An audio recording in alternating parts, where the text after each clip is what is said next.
Welcome back, guys. Day 18 of the Fit Shake Project, and boy, do I have a special treat for you guys today. In today's interview, we are talking to nutrition expert and former CrossFit Games athlete, Chasity Snowden. Despite being a CrossFit Games athlete and multiple regionals competitor, she says her biggest accomplishment has actually been beating her eating disorder and Crohn's disease. Her story is particularly very unique, as she battled eating disorders for over 20 years and was still bulimic while she competed at the 2018 CrossFit Games. She truly is the embodiment of being fearlessly authentic, as she opens up on this interview on details about her disorder that she's never done on any other interview. Chas is the founder of Fearlessly Authentic Movement, where she uses her education and personal experience to help men and women all over the world achieve their weight loss, health, and performance goals. If you or someone you know struggles with binging disorders or exercise obsession, you'll want to definitely tune into this show. Her story is so inspiring, and I really can't wait for you guys to dive in. Here are a few of my favorite topics that we discussed. Number one, her history with bulimia and exercise obsession and anorexia and diet pills. Number two, binging at the CrossFit Games when she couldn't fit into her game shorts. Number three, how eating very little and training for 5 hours a day led to stage 3 adrenal fatigue. Number four, how she pulled herself back from the exercise obsession. Number five, how she manages her diet and training today. Number six, why she does count macros and logs her food. Number seven, the biggest issue she sees with women facing diets and how she coaches them through it. Number eight, her reason for intermittent fasting. Number nine, what she does when she doesn't feel like working out. And number 10, how she schedules in downtime during her very busy life. And really, she just kind of dives into the secrets to what has helped her to break her obsession from the food in the gym. So check out this video with my girl, Chaz, and be sure to follow her on Instagram, connect with her there, as well as on her website using the links below. I hope you guys enjoy the show. All right, what's up, Chaz? So happy to have you on here. Thank you. Cool. So basically, we got a lot to cover because you have a lot of experience, both as an expert in nutrition, but also, you know, you are unique because you're not only an expert in nutrition, but you're also an athlete, you know, or a former professional athlete. And so I'm excited to talk to you about, you know, what your transition's been like, and then also just kind of dive into, you know, your experience as a coach and helping other women. Okay. Love that. Cool. So let's go ahead and start off with just kind of like your history. So what is like your highest accomplishment? I know you, you know, you went to the games. So what was your highest accomplishment as far as CrossFit goes? And maybe if you had any other accomplishments with sports? I would say health-wise, my biggest accomplishment was beating an eating disorder. And also I used to have Crohn's disease and they thought I was bipolar. So getting off all the medication for those by changing my habits and getting healthier. Aesthetics wise, doing a bikini competition and a bodybuilding competition. I did 2 of those, just getting on stage and facing that fear and doing that diet. That was craziness. Which I know you know about. So that was a big accomplishment. And then with CrossFit, with the performance sport, it was making it to the games in 2018 as a master's athlete. And probably the biggest accomplishment was getting to work out with Sam Briggs. Oh. So luckily, she was a master's athlete during that 1 year. I remember that. Yeah. So I got to work out with her and like go across the line 1 or 2 times before her, and every other time she stood beside me and cheered me on because she was already done with her work,out like 5 minutes before me. So that was a big accomplishment for me. I've looked up to her forever, so that was cool. Yeah, I know. I used to train with her. We used to share the same coach, and so of course I thought I was like the coolest, right, when I got to train with her. Yeah, she's amazing. Awesome. Good person. She is a good person. And so great. So this is you have a lot of different experience. So eating disorder, what kind of eating disorder was it? I was really good at all of them. I mastered in bulimia. That was my fave. Okay. But I did things I would go back and forth. If I wasn't throwing up my food, if I did keep it down, then I would just use exercise, and I would have to wake up and try to exercise everything I had eaten off, try to count the calories and make sure I exercised enough until I was dead. Well, then I needed more food. So then I would go back through the cycle and overeat. Then I tried anorexia. I wasn't very good at that one because I really like food. Turns out my body likes that. So yeah, bulimia was the hardest one to give up. I used to take all kinds of pills and stuff too, the diet pills and the diuretics and all of that, just to try to lose weight. So I would take like diuretics day after day after day, and then work out, and then overeat because I couldn't keep to my diet, and then throw my food up. But the biggest one that I gave up was bulimia. When was that, and how long did that last? I was still bulimic at the games. Oh shit. Mm-hmm. I didn't know that. Yeah, most people didn't. I mean, I hit it really well. Oh It my wasn't as God, bad. dude. Holy shit. That is, wow. That is like just really that I mean, I love that you're so open about it, you know? Yeah, I wasn't always.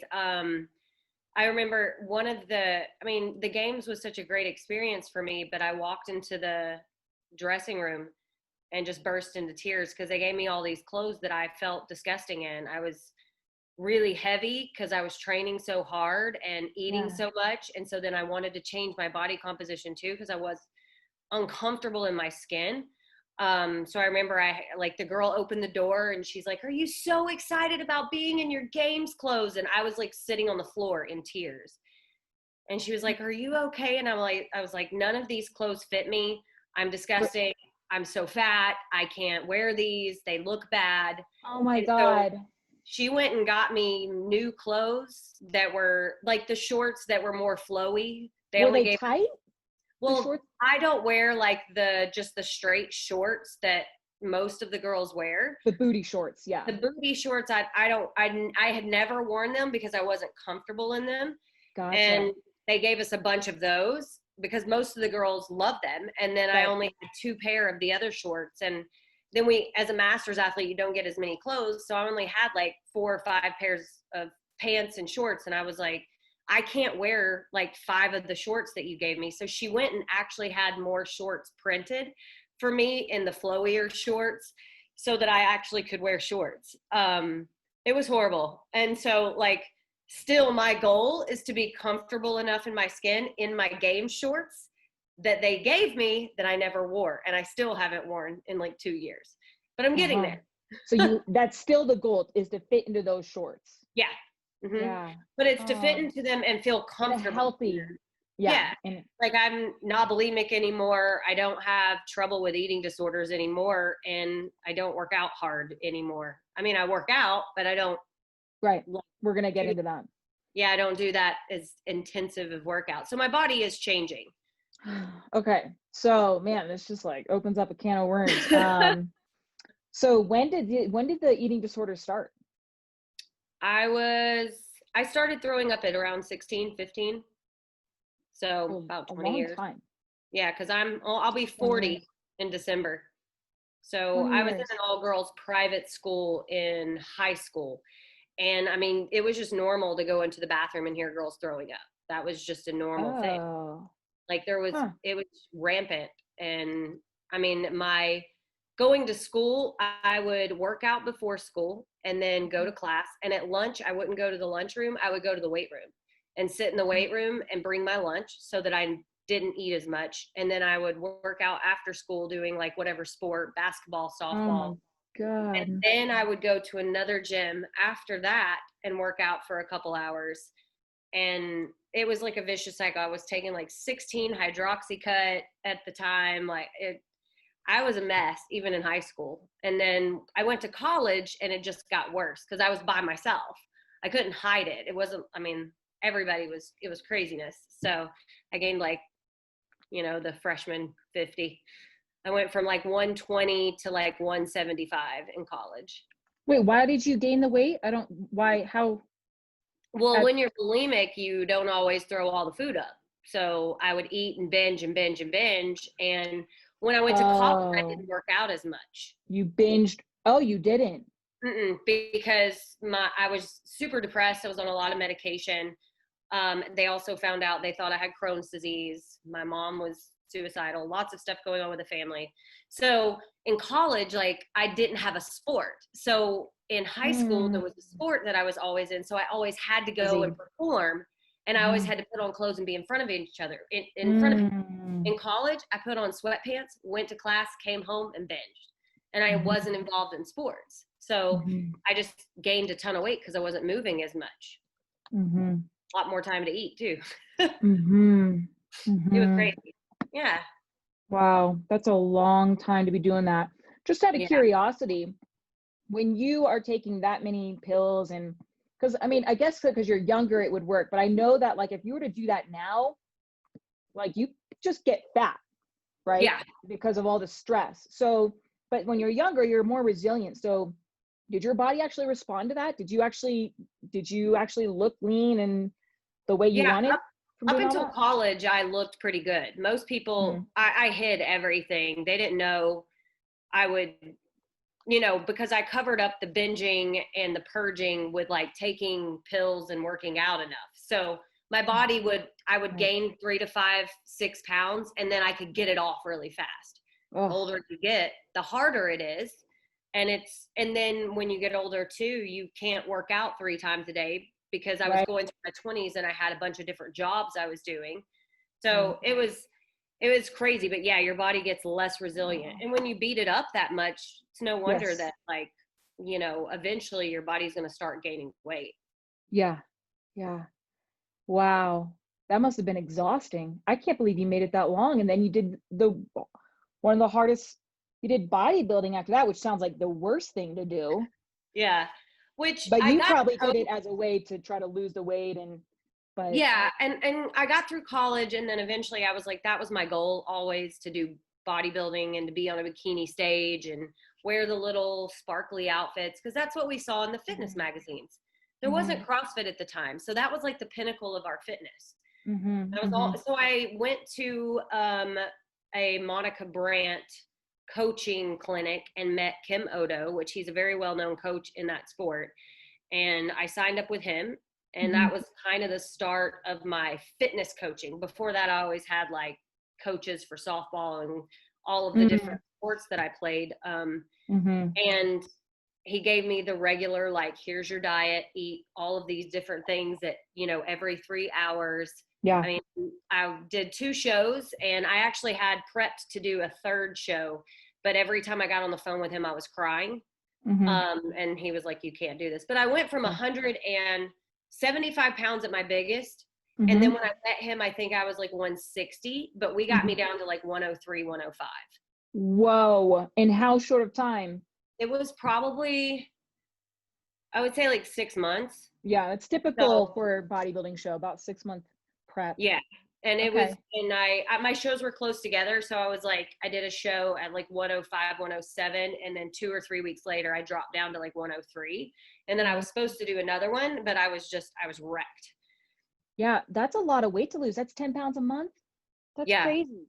Well, and the problem is I was hitting the goal. I would do anything they told me to do, but anything extra I would get rid of. I would throw it up.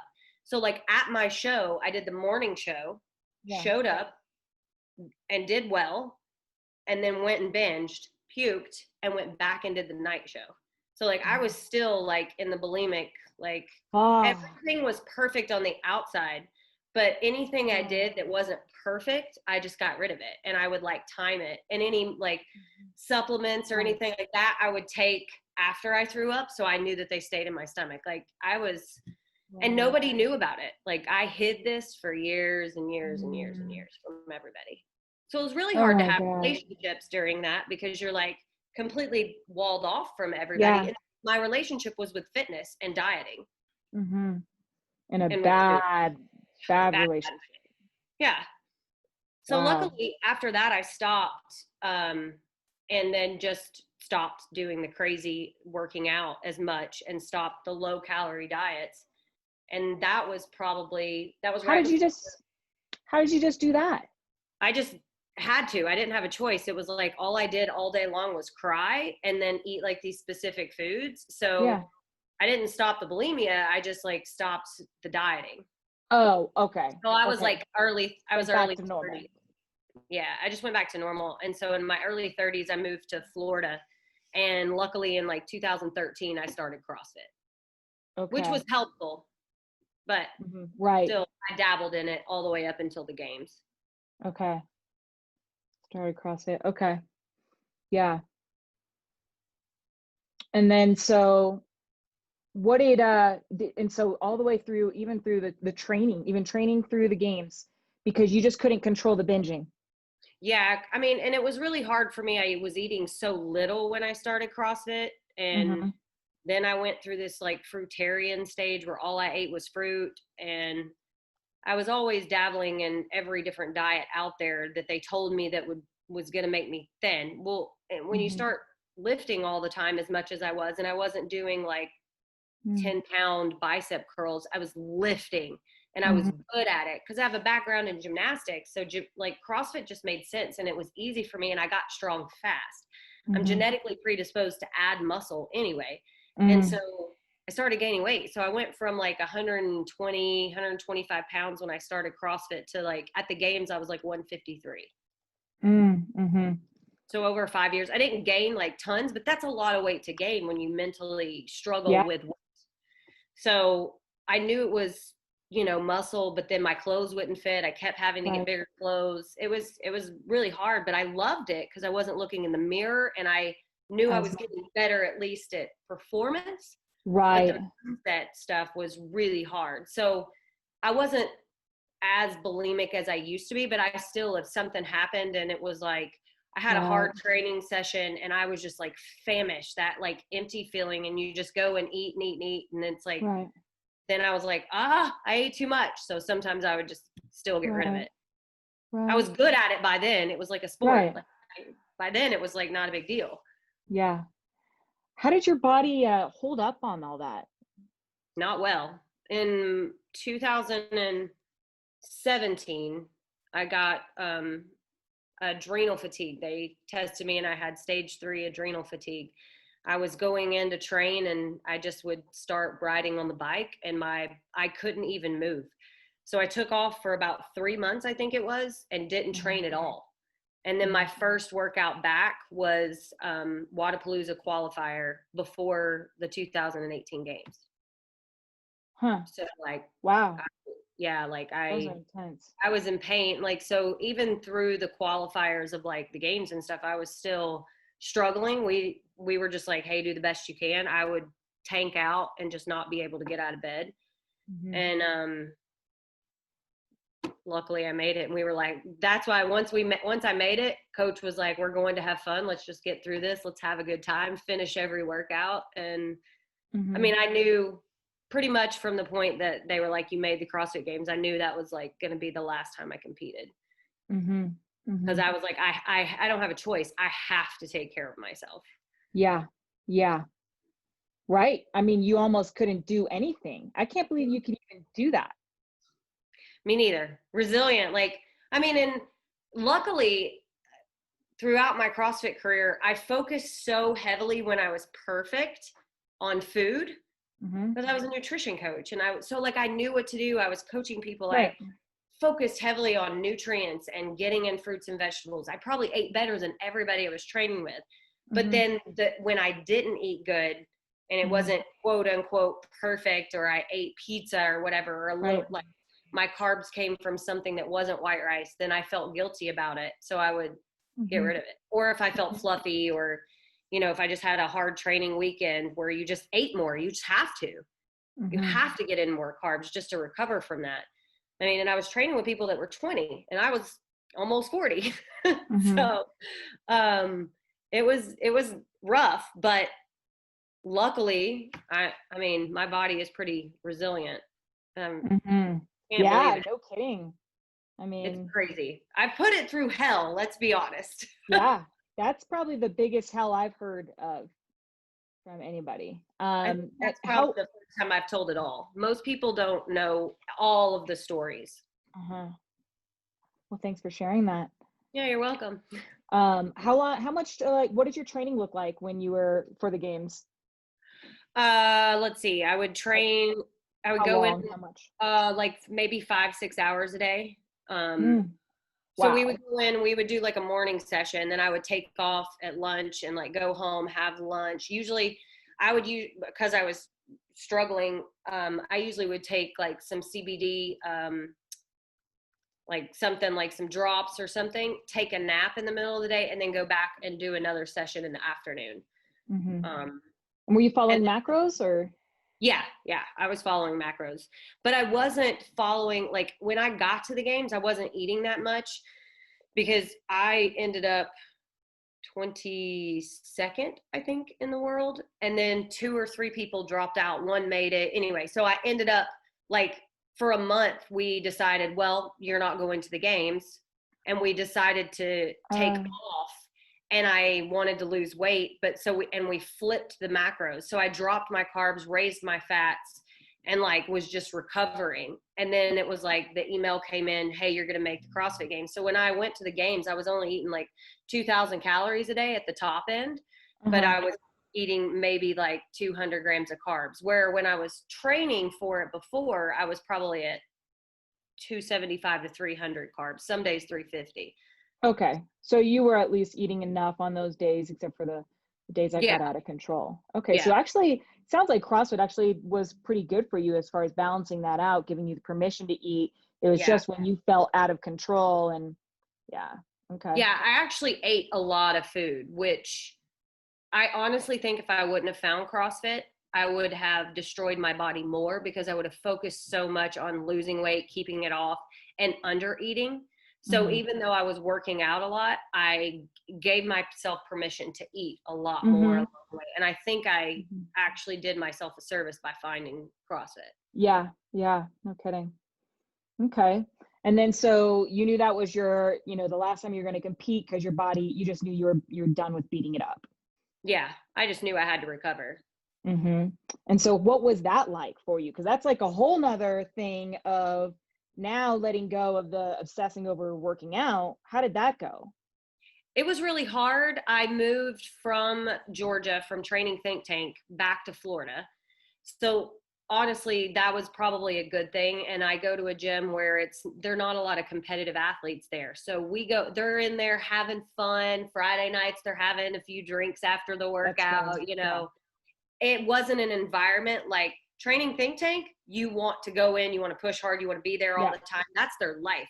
And Yeah. that's where I needed to be to get there. But if I would have come back here and gotten into another gym like that, I probably wouldn't have stopped. So I Mm-hmm. luckily put myself in an environment where people were just having fun with fitness, which was Mm-hmm. hard for me. I still had the same coach, and Kyle Ruth still coaches me. So Mm-hmm. that was really beneficial to not be like, okay, I'm done. Free for Let's go all. try to do something different. I stayed with him and he eased me into like, let's Gotcha. do CrossFit slow. Let's wear heart rate monitors. Let's not get your heart rate up, but you're still doing muscle ups and you're still doing other things. Mm. So he kind of eased me out of it for a year and Mm-hmm. we just recovered.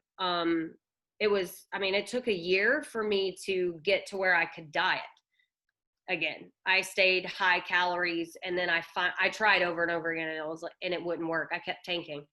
I would just not be able to get out of bed. So I'd have to bring my calories up. Oh. So not until November of last year did I start dieting again. Uh-huh. And it's 2020 and I was there in 2018. Like that's a long Mm-hmm. time. Yeah. So when you said you tried to do a diet, didn't see any change, what was going on there? You just you'd work out and you wouldn't see any change on the scale, low energy, would you Mm-hmm. get immediately hungry? Yeah, it was like Yeah. I was angry. I hated people. I couldn't show up for my clients. I couldn't connect. I couldn't talk to people. Mhm. I couldn't sleep. So I Oh, started not okay. being able to go to bed, and then I couldn't get out of bed. And then I would Hmm. go to the gym, and in the middle of workouts, I'd just be crying. And I was just like, this is not worth it. So Hmm. I would pull my calories back up and just go to the gym and try to enjoy life again. And I was like, that's the whole reason we're doing this. I'm supposed to be fit to enjoy life. Like Hmm. you say, don't be fit addicted. Hmm. It's like I had replaced the food with just fitness, and that Hmm. didn't work either. You have to learn to enjoy life, and it's kind of boring to be only enjoying a workout in the gym. I wanted to get outside and like be in Florida and enjoy life. So it took a while. But I still had that goal. I want to look good in those shorts at one point in time, but I wanted to do it a healthy way. And then was it hard for you to stop? Well, I don't know if you actually like was it hard for you to pull back on like intensity in the gym and kind of switch your mindset? Yeah, we did it slowly. So I would have like maybe 2 to 3 days. I would do something hard and then it would go to 2 days. And then eventually like it got to where like now I can't get there. Like, even if I want to, I know the pain it's going to cause. And also I know that for like 2 to 3 days, if I do go there, like I did Murph and I was like, oh my gosh, this is the most painful thing. I hadn't done anything that hard or that long in a long time. And I lost like 2 or 3 pounds during the workout, but I gained like 3 or 6 pounds. Like it was like I ballooned up for like 2 to 3 days. And people don't realize like it's a lot of inflammation and my body was done. It was like, you just don't need to work out. But I listened to it now. And so I rested for days and I'm okay if I take off. And it was a lot of mindset stuff. And I think one of the biggest things is becoming really authentic with where I was and being honest about the eating disorders. As soon as I voiced it and started telling people about it, it allowed me to let it go.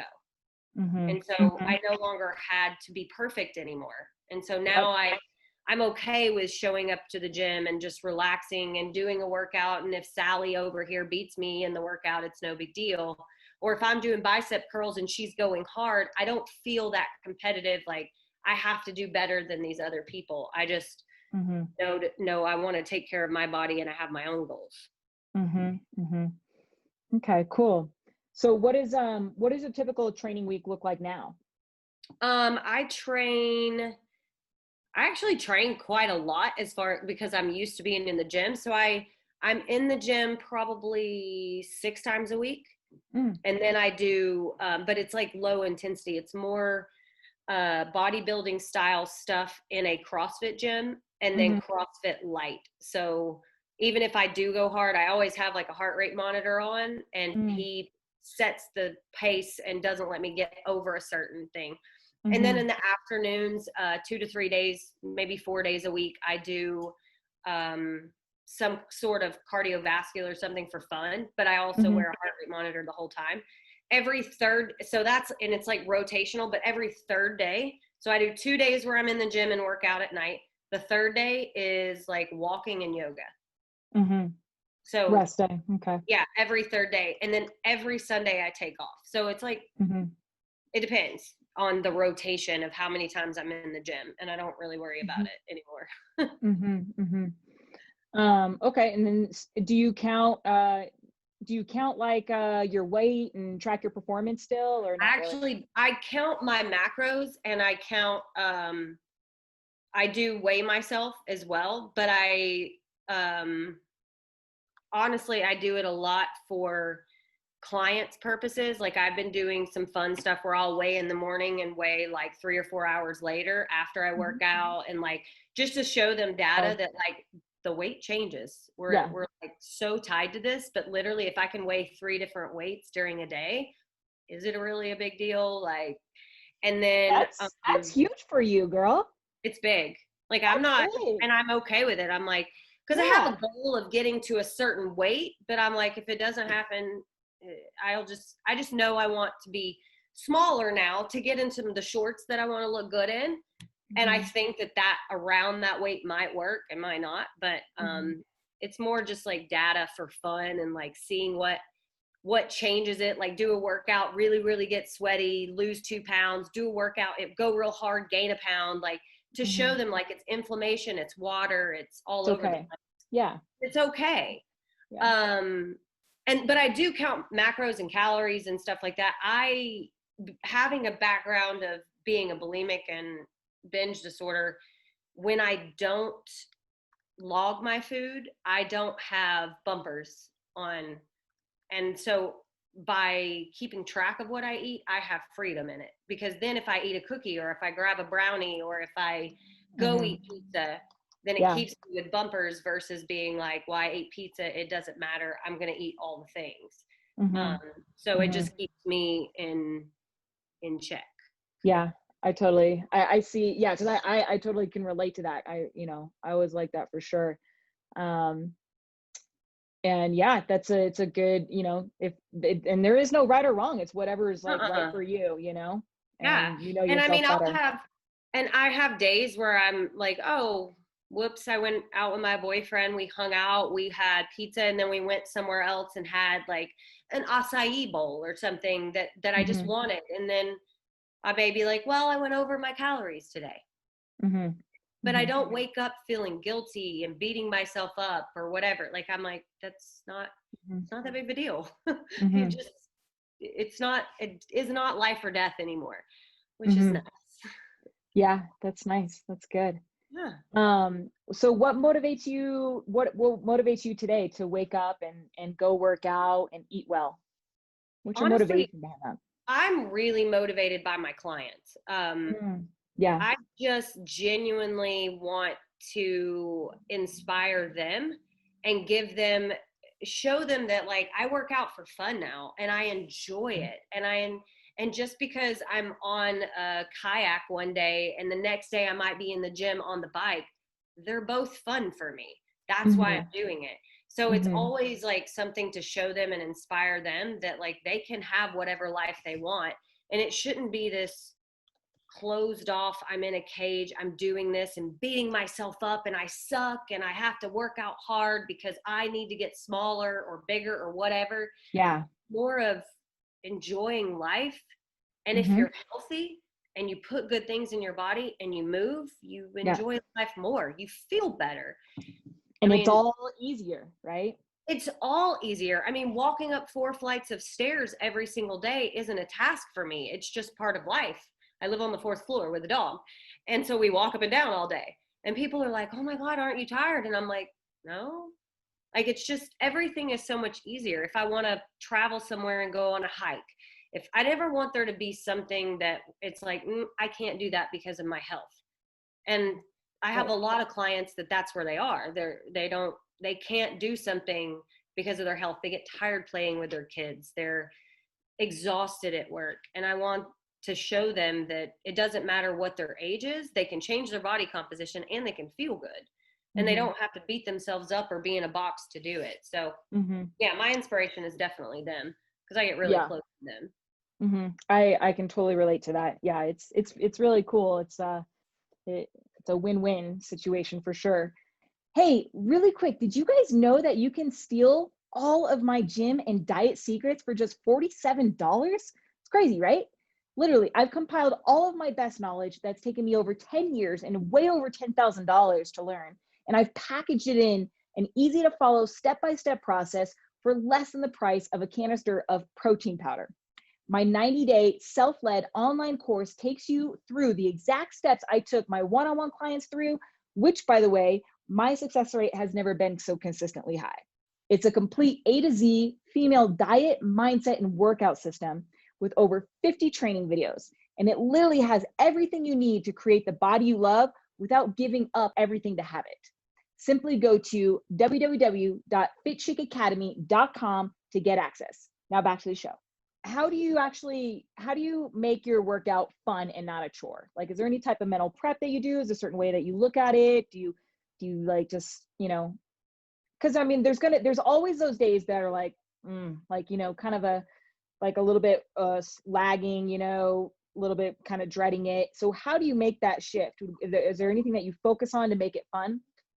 Honestly, I usually put something good in my head. So if I'm in the mood for like country or if I'm in the mood for musical music or Disney music, like I put really good tunes in my head. Or if I'm listening to a really good Audible book, sometimes I lift to Yeah. like something that's like motivational and exciting.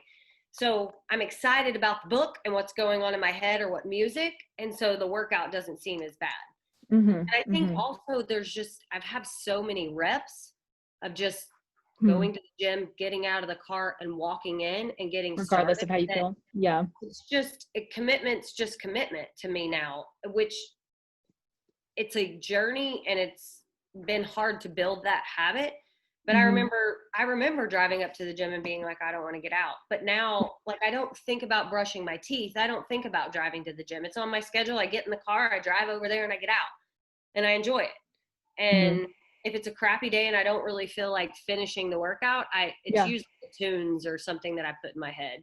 Okay. Also, it's I have really cool people at the gym, so they just motivate me. I'm not doing the same thing as them. They're over there doing the workout, but they're all like striving to be better. And so just being around that environment is really cool too. Mm-hmm. Do you give yourself the freedom to not follow the plan and like take a day off when you don't feel like it? Yeah. Yeah. And that's cool too. That's totally different. So like if my schedule is like, cause my coach gives me like the day and it says the date at the top. If I didn't get it in on that day, I would go to the gym like super late just to get it in, even if I had other stuff. Now I'm like, well, I'll just change the date. Yeah. And I'll like, some days I'm like, I just feel like walking my dog today. Yeah. So I just And walk him and that's it. And I don't go to the gym. yeah. And I just change the date. And I'm like, nope, nothing happened.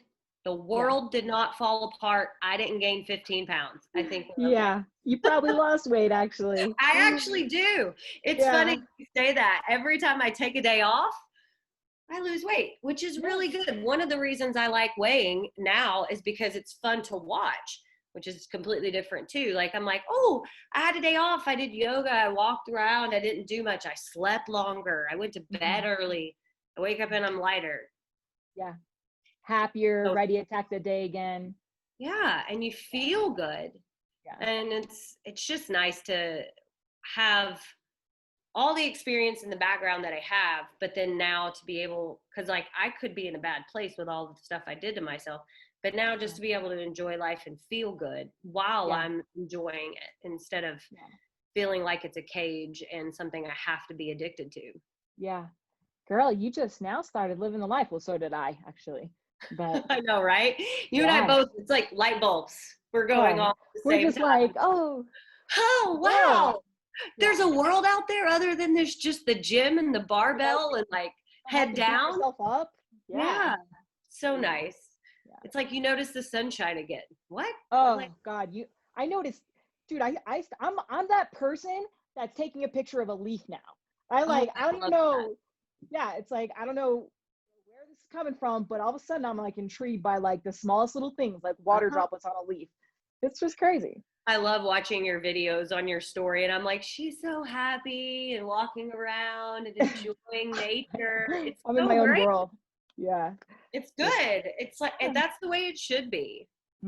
Yeah, no, it's everything's easier, and you know what it is for me? It was just a shift in focus. Like, I mean, you know, obviously it wasn't easy, but it took a long time. But that's all it really was. You know, was to let go of my belief that everything had to be in a hard way, done harder, longer, suffer more, because we were, you know, we praised that, you know, it was praised, and that's how we got ahead. That's how we looked good, we performed well, and so we just thought more was better.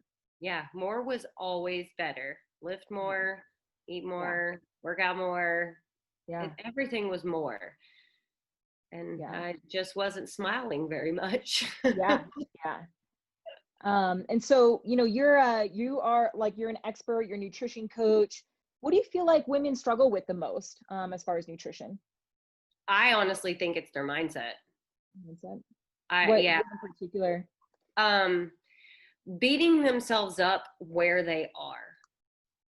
And it takes a long time to change your body, whether you want to get stronger or you want to lose body fat. If our society is so much like everything's now 10 pounds in 10 days, gain 30 pack that they don't tell you about. Everything's immediate and right now. And it's like, because that mentality is in there, they think, well, I'm supposed to lose 10 pounds and then I can be happy. Nobody allows themselves to be happy where they are. Even if you're not happy where you are because you want to change it, it doesn't mean you can't be happy right now. If you're taking steps to change it, then it's fine. You can allow yourself to be happy. And as soon as they're like, hey, I'm on my journey, this is my destination, I'm going here, but I love where I am, it's like everything starts to fall in place. Their weight starts falling off. All of a sudden, fruits and vegetables taste better. All of a sudden, sugar cravings aren't crazy. They're sleeping better. But it is, like you say, it's like just a mindset shift of being okay with where they are. Yeah. Which has nothing to do with food. Yeah, it doesn't, right? It's so crazy. I know. How do you get them to do that? Honestly, I have I call it a mindset, food, and lifestyle recalibration. So what worked for me, and it may be because I've been,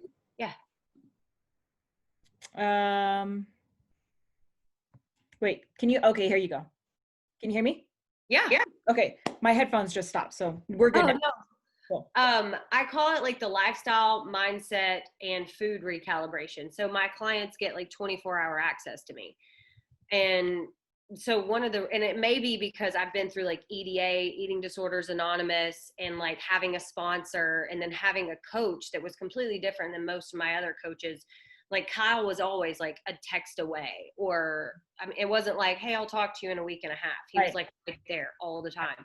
So whenever they have issues and their mindset's crazy, we do a video. I use Marco Polo like video messaging. So they might just be like having a bad day, having a weird mindset thing. Like, I don't know, I got on the scale today and beating myself up. They voice it immediately. And I tell them just to be completely authentic, say everything out loud. Mm-hmm. And when they talk to this picture of themselves talking, they see themselves saying it. Yeah. And then I can respond, and it like I can reset their mindset and ask them questions to where they say things differently about the same situation. So I recalibrate like the way they think about the same situation, shift their focus to something else. But the cool thing is they usually say it and they can see themselves saying it because we use video messaging. Yeah. So it's been really powerful to use that because they get, and also they see their face almost every day. Yeah. Which is powerful because most people won't look in the mirror. They don't like themselves. They don't like the way they look. Uh-huh. And when you see your face every day and you see like the weird stuff and your wrinkles and the talking, like they stop beating themselves up and they start liking the way they look because they've looked at themselves a lot. Uh-huh. And they recognize themselves. And so they start to love themselves more just by showing up every day. So that's been huge for me. That's unique. That's unique. I've never heard that before. That's cool. Okay. And what does your diet look like today? Are you following, you said you're following macros. Mm-hmm. Are you doing anything in particular? Well, actually, I mean, are you doing anything in particular as far as like, meal timing, fasting, anything like that? For the past 8 weeks, it'll be done at the end of the month. We did a challenge with me and a couple of coaches and some people in the group, but it wasn't like challenge to do anything specific. It was a challenge to show up in all the habits that we had already developed, but got kind of lazy in. So like drink your water, sleep, things like that. So I put myself in a deficit in order to reach the goal. Because I just set like an arbitrary weight goal that I want to reach. So while I'm in a deficit, I like to do intermittent fasting.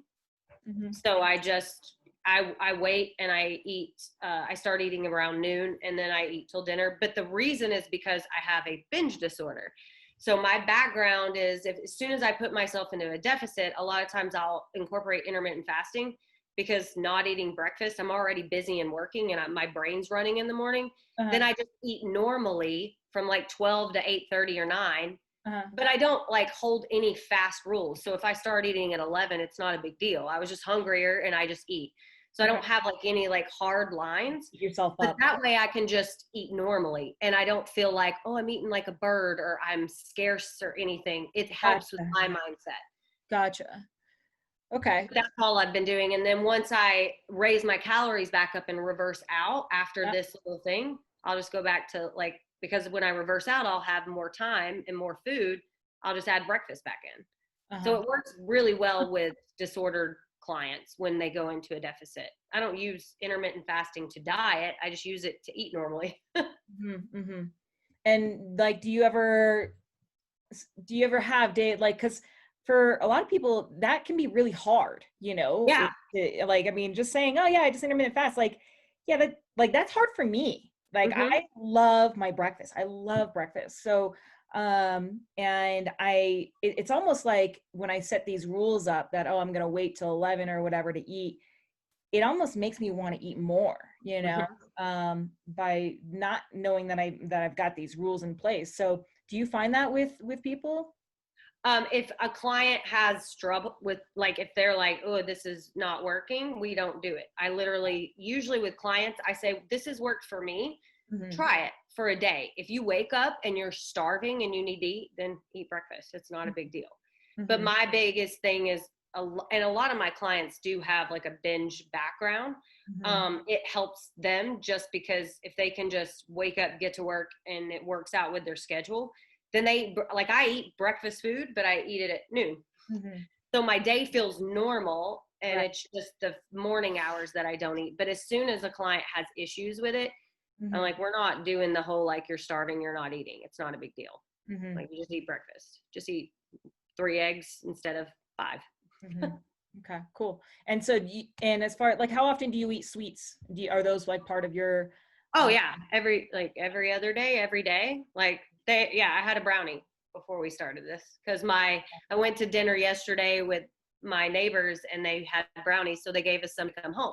But the cool thing is I didn't feel like I have to eat 4 brownies while I'm at dinner, because, or I have to finish these and get rid of them because I can't eat them this week. Like, if I was like, I kind of want a brownie, so I just ate one. That's huge. That's huge. Huge. I have chocolate in the freezer that I eat. I eat like little eggs from Easter, and so I'll eat like 2 or 3 of the eggs every couple days. Very cool. I don't really hold back on any of that, but the fact that I log stuff, it makes me realize that it's not a big deal. Like, because I'll eat 2 or 3, and if I can have it every day, I actually don't want it every day. Yeah, isn't that funny?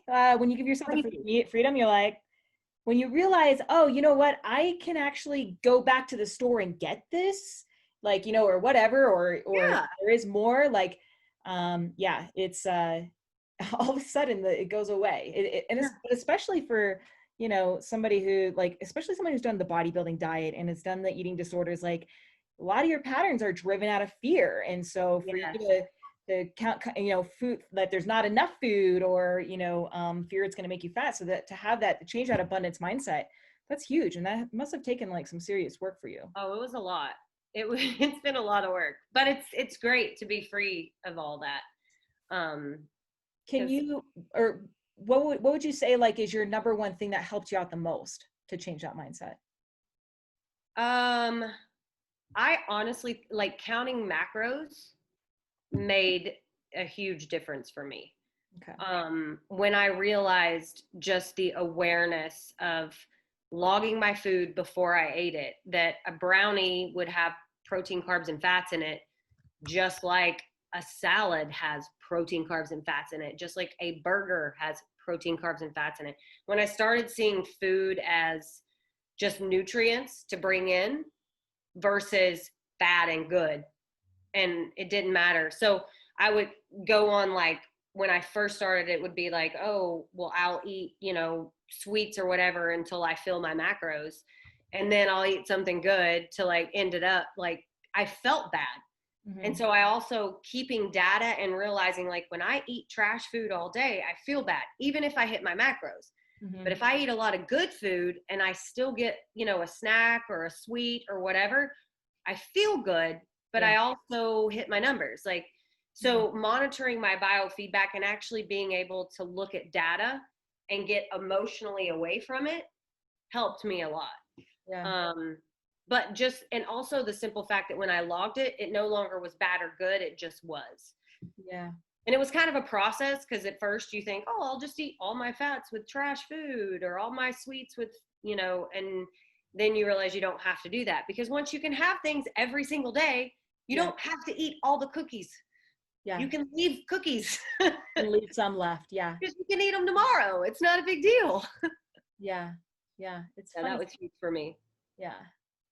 That's something I struggled with, and I still struggle with till this day, is that feeling like there's not enough, and it's just from that bodybuilding, the bodybuilding days is when it started. Before that, I was totally fine. Didn't have any issues. But once I did the bodybuilding, it was like all of a sudden there was there was limited amounts. And so it was Yeah. all then or, you know. And I think the other thing that helped me the most is getting tattoos, which is kind of weird. Oh, good to reminder? Yeah, Or- because I have authentic written on my wrist, and then set free is right here. Oh, very cool. I like Yeah, that. so Yeah. every time, and most people don't realize, like, when I made a decision I wasn't ever going to throw up again is when I got the set free one. Yeah. And so I can't, so I see it all the time because Yeah. I'm like, you have this power to set yourself free. Stop this mess. Yeah. So I did, but I was like, I'm writing this in stone. I'm writing this in my skin. It's not going to, so I like drew a line in the sand literally and was like, no more. Yeah. Yeah. So it's nice. Awesome.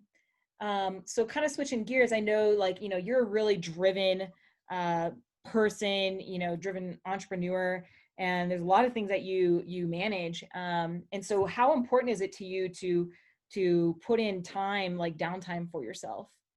It's really important. And I how, realize, go ahead. I realize that like, if I don't have downtime, I am not 100% there for my clients. Mhm. And it took a while to figure that out because I thought, because I'm always available to my clients and to anybody really. And so I was going too much, and it would get to the point where I would tank emotionally, mentally. And so I realized, I was like, maybe God had something in his plan when he was like, take an off day. Like, he took a day of rest. I probably should too. So taking the downtime, and also scheduling time during every single day Yeah. to like take your phone, put it down, walk away, lay down. That is actually going to serve what I do better versus just continuing to work 24 hours a day. And what do you usually do for that little bit of downtime, and how much of it do you take per day? I actually set a timer on my phone because otherwise, like, I have a tendency to want to check it. I'll set a timer. A lot of times I watch Netflix, and usually it's like 2 to 3 hours every day that I watch Netflix, or usually I'll watch Netflix, then I go on a walk with my dog, which I love to be outside. And then naps. I love naps. So I'll take like a 20-minute nap. Okay. Cool. So so about 2 to 3 hours worth of personal care time. Yeah, every day. Yeah. I mean, but most people work like 8 to 5. Like, I wake up and start working at like 7, checking messages, texting people. I'm posting. So even during my workouts, I'm like working, posting things, taking pictures. Right. So Yeah, I mean, in my last call, maybe at 9:30 at night. So it's like 12 hours a day. Taking 2 to 3 hours is not really that big of a deal. Gotcha. What's your favorite thing to do that like fulfills you? That just kind of fills you up? Oh, I love singing. Singing. Okay. I love singing. The first time I sang on stage, I was 3 years old. I've sang in church since I was a little kid, and I just love it. So I'll turn on my like YouTube or whatever. I was gonna say Alexa, but you can't say it really loud because she starts talking to you. But I'll tell her to play stuff, and I just like sing and run around, and singing is my favorite. Awesome, girl. Well, let's just go last question. So what do you feel like is what is the secret to looking and feeling your best and having the freedom, more freedom in your life, so that you're not obsessing over a diet plan and workout plan? What do you feel like is a secret to breaking that?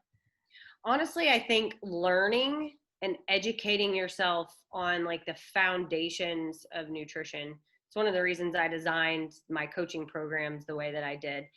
I honestly feel like most of our society is running and racing to find the next new fad diet, the next new thing that's going to solve their problem in 30 days. And it's all based on the same education. People are just packaging it different and trying to sell it to you. And once you have the education and you realize how things work and how it's not that complicated, even if you relax and go on vacation or do whatever, you don't have to go find something new to hit hard. You already have the education, so you don't have to worry about it anymore. So I honestly think educating yourself in like the foundations of nutrition, and then just showing up every single day and loving yourself and giving yourself permission to give 100% of what is available that day. Sometimes 100% is go on a walk and relax and lay on your couch.